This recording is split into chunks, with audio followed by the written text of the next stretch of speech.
A voyage through world history. The Columbian Exchange.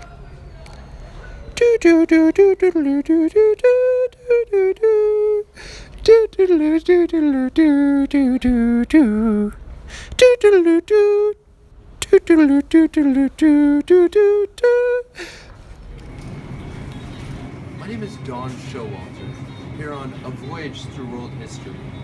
Today's episode will be focused on the Columbian Exchange. The Columbian Exchange happened as a result of Christopher Columbus's voyages to the Western Hemisphere.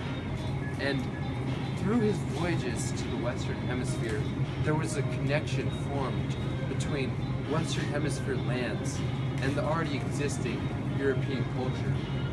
Through this new global connection, there were all types of plants, draft animals, and diseases that were transferred through these two land masses.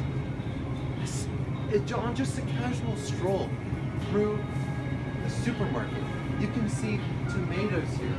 Tomatoes that were brought to Europe, to Italy, where we think of as the pasta headquarters, would not have formed if it weren't for the Columbian Exchange, as potatoes were brought from South America and the Americas to Europe. If I just walk right over here, I see maize. Maize that was brought and was later a staple crop in places like South Africa, the Nile Delta, and eventually India, the Ottoman Empire. Maize that was brought from South America and indigenous Mexican places. If I just walk right over here, I see potatoes.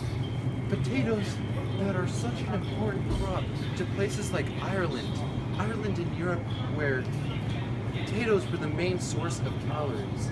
Potatoes that are found in this supermarket would not be here if it weren't for Christopher Columbus and the exchange that occurred, because these potatoes were brought from South America to the European landmass. If I walk right over here, I see pasta. And pasta, do you know what pasta comes from? It comes from wheat. And where was wheat found? Wheat was found in the Middle East.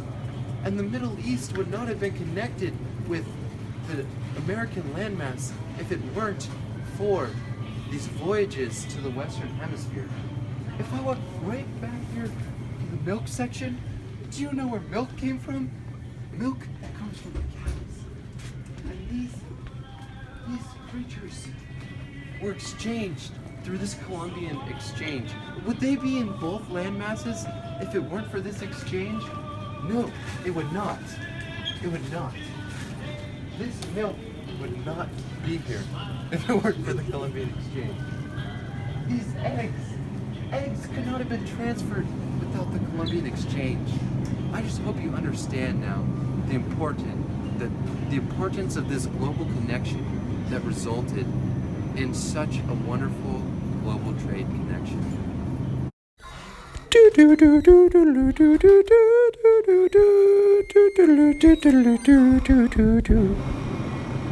As you can see, today I am visiting Ireland to see how the Columbian Exchange has affected local potato farmers on their food output.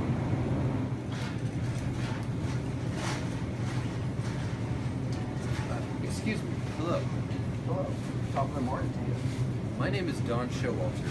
I'm a historian here to interview you about the Columbian Exchange. What's your name? My name is Angus McCray. Now, Angus, if you don't mind me asking, what do you do for a living? I grow potatoes in Solomon Park. Now, Angus, why potatoes? Potatoes are the best crop there is. They're calorie dense and they grow really well here in Ireland. Now, Angus, did you know that potatoes are not native to Ireland, and they actually came to Europe from South America to what we call the Columbian Exchange? Really? That comes as a bit of a surprise to me. Now, Angus, I figured you'd say that. There are also many other crops that came to Europe from South America in this Columbian Exchange. Like what? Crops like maize, peanuts, cocoa, and various other beans and squashes. Those are very important crops that we couldn't go without. One of my friends sells maize at the market. I couldn't imagine it without it.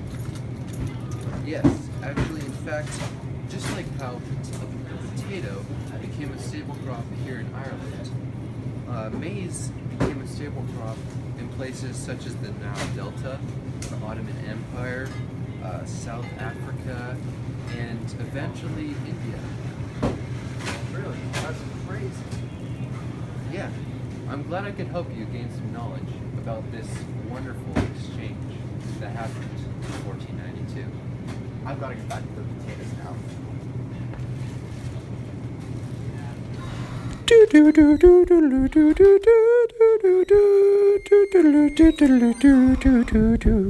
Now I will interview a local Native American chief of this Western Hemisphere land. Here I have Chief Krivilexar of the Bushwhack tribe. You see, this chief lost nearly 90% of his tribe due to diseases that were brought to this land by European men. Chief Krivilexar, can you tell me a little bit of what happened? European men settled in my land. They wore their floppy hats and overgowns as they explored my land. Eventually, their people met my people, and this led to the exchange of diseases. Wow. Wow. Wow. It's just so hard to hear. Oh. Chief Krivilexar, can you tell me a little bit about what diseases they brought to you? They brought diseases we've never seen before. These diseases were transferred by touch, by air. They were diseases like measles, malaria, chickenpox, typhus, and worst of all, smallpox. Smallpox caused vomiting, high fever, and skin eruptions. And the worst part about smallpox, not only did it kill, it spread like wildfire. Wow. Well, there we have it. A first-hand experience of this Native American disaster that came from the exchange of diseases from these European men. I am so sorry for you and your tribe, the Bushwhack tribe. Thank you for this interview, Chief Krivilexar. Thank you, Don King.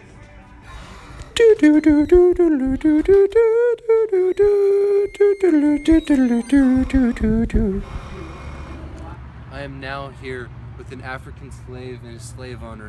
This African slave came to this land 3 months ago on a slave ship, taken straight from his hometown, his home village in Africa. Now let me ask you, how are the conditions on that slave ship? There was a lot of people, little boat, not 1250, all tight packed together, all shackled up. They had little food, which caused a bunch of the slaves to get malnourished, which caused a lot of death and also disease and infections called death too. Wow. Now, that's all terrible, but how are the conditions on your tobacco plantation? It was non-stop work, 18 hours a day, all week, all year, back-breaking conditions. They fed us also a little there too, so a lot of malnourishment there, which caused a lot of death year-round. Now, see, when you were brought over, did they try to force any religions on you, or how is the culture of these people that are forcing you into labor? Yeah, they forced Christianity upon us, but all me and the fellow slaves, we all just practiced our own indigenous religions in secret, just kept it low-key from the owners. Wow, that's all terrible. There we have it, firsthand, the conditions on these slave plantations. Sounds awful.